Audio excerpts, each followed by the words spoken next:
Hello everyone, welcome back to the platform of dedicated learners. Those who don't know me, I am Shomodip Mukherjee and I am currently pursuing chemical engineering from Jadavpur University. तो बहुत लोग जिनका WBJE में rank 2000 से लेकर 4000, 4500 या 5000 तक रहता है, तो वो लोग बहुत ज़्यादा कंफ्यूज रहते हैं कि हमें जादवपुर यूनिवर्सिटी का लोअर ब्रांच चूज़ करना चाहिए या हमें JGEC या KGEC या CU में हमें टॉप ब्रांच चूज़ करना चाहिए। तो ये बहुत ज़्यादा लोगों के अंदर कन्फ्यूजन रहता है। तो मैं मेरा पर्सपेक्टिव आप लोगों के साथ शेयर करना चाहता हूँ। तो देखो, WBJE में हमारे पास जो बेस्ट कॉलेज निकल के आता है वो होता है जादवपुर यूनिवर्सिटी, और फिर हमारे पास आता है जलपाईगुड़ी गवर्नमेंट इंजीनियरिंग कॉलेज या JGEC या कल्याणी गवर्नमेंट इंजीनियरिंग कॉलेज या KGEC और कलकत्ता यूनिवर्सिटी या CU। तो हमें जो जादवपुर यूनिवर्सिटी का लोअर ब्रांचेस, मतलब अगर मैं पावर या फिर FTB प्रिंटिंग, इन सब ब्रांचों का बात करूं, और मैं CU KGEC JGEC इनका CSIT का बात करूं, तो उन लोगों का उनका कट ऑफ लगभग सेम जाता है।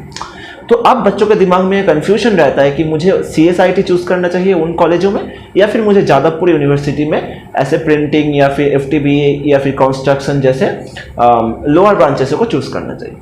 देखो, तो हम इसे कुछ एस्पेक्ट में देख सकते हैं। देखो, अगर तुम्हारा पूरा पैशन ही है कि मुझे CSIT ही पढ़ना है, उसके अलावा मुझे कुछ पढ़ना ही नहीं है, then you can definitely go for JGEC या फिर KGEC या फिर CU का CSIT। लेकिन अगर आपका ऐसा कोई पर्टिकुलर चॉइस नहीं है, लेकिन कि मुझे CSIT ही चाहिए, हाँ, पर आपका कोडिंग में एक पैशन जरूर है, तो आप क्या कर सकते हैं, आप डेफिनेटली चूज कर सकते हैं जादवपुर यूनिवर्सिटी का ये जो लोअर ब्रांचेस है, प्रिंटिंग हो गया, कंस्ट्रक्शन हो गया, FTB हो गया, और भी जो ऐसे पावर हो गया। तो पावर तो लोअर ब्रांच नहीं कह सकते क्योंकि पावर का कट ऑफ भी बहुत ही अच्छा जाता है, 2200 या फिर 2400 ऐसा कुछ कट ऑफ जाता है पावर का। तो ये जो कुछ लोअर ब्रांचेस होते हैं, तो इनमें बहुत लोगों का कंफ्यूजन रहता है। तो अब देखो, हमारा कंफ्यूजन का मेन रीजन क्या है। देखो, अभी जो दौर चल रहा है, हमें सब लोगों को कोडिंग करना है और सबको CSIT में ही प्लेसमेंट चाहिए, और जो कि थोड़ा सा सच भी होता है कभी कभी कि CSIT में प्लेसमेंट ज्यादा होता है रादर देन कोड। लेकिन वो जो कॉलेज का एक्सपोजर होता है, जहां जादवपुर हमारा NIRF रैंकिंग में 10 पे बिलोंग करता है, वहां KGEC या फिर JGEC या फिर CU बहुत पीछे आता है। तो जादवपुर यूनिवर्सिटी आपको वो एक्सपोजर देता है, वो आपको बहुत सारे कंपनी आपको लाके देगा, वो आपको एक्सपोजर जरूर मिलेगा जादवपुर यूनिवर्सिटी में आके। तो अगर आपका ऐसा नहीं है कि मुझे CS ही पढ़ना है या फिर और कुछ नहीं पढ़ना है, then you can definitely go for Jadavpur university का लोअर ब्रांच। लेकिन यहाँ पे कैच है, तो यहाँ पे जब आप प्रिंटिंग लेके पढ़ने आएंगे या फिर कंस्ट्रक्शन लेके पढ़ने आएंगे, तो आपको पढ़ना पड़ेगा कोड का पढ़ाई, क्योंकि आपको प्रिंटिंग वाला जो पढ़ाई होता है वो पढ़ना पड़ेगा, कंस्ट्रक्शन वाला जो पढ़ाई होता है वो पढ़ना पड़ेगा, लेकिन अलोंग विथ आपको कोडिंग करना पड़ेगा। तो ऐसा नहीं है कि इन ब्रांचेस में कोड कंपनीज नहीं आते, प्रिंटिंग में कोड आते हैं, कंस्ट्रक्शन में कोड कंपनीज आते हैं। जो सिविल को अलाउ करता है वो कंस्ट्रक्शन को अलाउ कर देता है, जो इलेक्ट्रिकल को अलाउ करता है वो पावर को भी अलाउ कर देता है। तो कोड कंपनीज तो बहुत आते हैं, लेकिन थोड़ा सा in comparison to mechanical, chemical, electrical, इनसे थोड़ा सा कम आते हैं। तो कोड का प्लेसमेंट थोड़ा कम होता है इन लोअर ब्रांचेस में। इसीलिए बच्चे थोड़ा सा डर में रहते हैं या फिर कंफ्यूजन में रहते हैं कि क्या हमें इन ब्रांचेस को चूज करना चाहिए, क्या हमें प्लेसमेंट मिलेगा या नहीं। तो देखो, अगर तुम एकेडमिक प्रेशर को झेल सकते हो, देखो अगर तुम अपने करिकुलम के साथ, मतलब कंस्ट्रक्शन पढ़ रहे हो तो उसके पढ़ाई के साथ साथ अगर तुम कोडिंग कर सकते हो, then you should go for Jadavpur university का lower branch, because Jadavpur university में आके वो एक्सपोजर जरूर आपको मिलेगा जो शायद आपको उन कॉलेजेसों में नहीं मिलने वाला।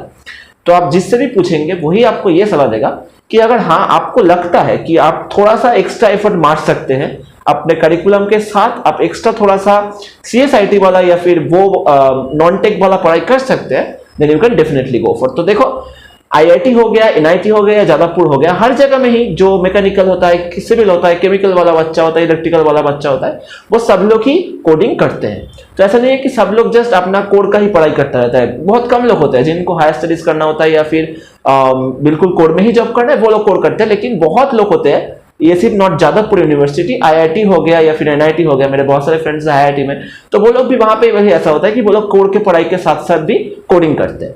तो IIT में तो कोड का बहुत कंपनीज आते हैं, सिलेक्शन भी अच्छा होता है, जॉब बहुत अच्छा मिलता है। लेकिन कोडिंग सब लोगों का, अभी कोडिंग एक ऐसा चीज हो गया है कि आपको सब लोगों को थोड़ा करना ही आना ही चाहिए, क्योंकि कोड फील्ड में भी आपका कोडिंग लगता है। तो अगर आपको लगता है कि हाँ आप मैनेज कर लेंगे और आपको करना भी चाहिए, आपको थोड़ा सा एक्स्ट्रा एफर्ट तो मारना पड़ेगा अगर आप अच्छा कुछ करना चाहते हैं तो, then you should definitely go for Jadavpur university का लोअर ब्रांच। लेकिन अगर आपको बस यही है कि मुझे नहीं, मैं उतना मैनेज नहीं कर पाऊंगा और मुझे सिर्फ CSIT ही चाहिए, then you can go for those colleges. But अगर फिर से बोल रहा हूं मैं कि अगर आपको लगता है कि थोड़ा सा मैनेज कर ले पाएंगे, आप थोड़ा सा एक्स्ट्रा एफर्ट मार पाएंगे, तो आपको डेफिनेटली जादवपुर यूनिवर्सिटी के लोअर ब्रांचेस को चूज करना चाहिए, क्योंकि वो आपको बहुत ज्यादा एक्सपोजर देगा। जादवपुर यूनिवर्सिटी, आपका पीआर ग्रुप वहां पे बहुत अच्छा होगा, जो लोग बहुत ज्यादा थोड़ा मोटिवेटेड होंगे, तो आपको जरूर जादवपुर यूनिवर्सिटी के लोअर ब्रांचेस को चूज करना चाहिए। तो आई होप कि मैंने थोड़ा सा आपको कंफ्यूजन से क्लियर कर लिया, हेल्प किया। तो अगर आपको थोड़ा सा भी हेल्प मिला हुआ, so thanks for watching the video.